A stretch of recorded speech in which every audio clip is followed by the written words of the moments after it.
અમુક વાક્યો મહંત સ્વામી મહારાજના આશીર્વાદની અંદર આપણને વારંવાર સાંભળવા મળે. 2017ની સાલની અંદર મહંત સ્વામી મહારાજ અમેરિકાની ધર્મયાત્રાએ પધારેલા અને ત્યારે દરેક સેન્ટરની અંદર આશીર્વાદની અંદર બાપા એક વાક્ય અવશ્ય બોલતા હતા કે ગમે તે થાય આ સત્સંગ છોડતા નહીં. બધા જ સેન્ટરની અંદર દરેક આશીર્વાદની અંદર એમણે આ વાત કરેલી.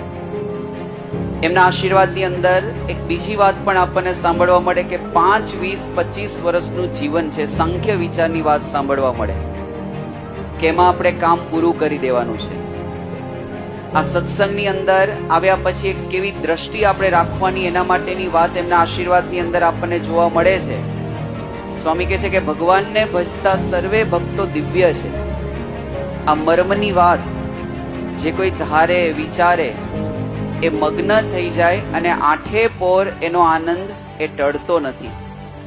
એમ એમના આશીર્વાદની અંદર નિયમ ધર્મની દ્રઢતાની વાત પણ આપણને ખૂબ સાંભળવા મળે છે કે આ સત્સંગ જે આપણને પ્રાપ્ત થયો એનો નિર્વિઘ્ન રાજમાર્ગ હોય તો આ સત્સંગની અંદર જે આપણા નિયમો છે એ નિયમોનું દ્રઢપણે એ પાલન કરવું એ આ સત્સંગ એનાથી પાર પડે.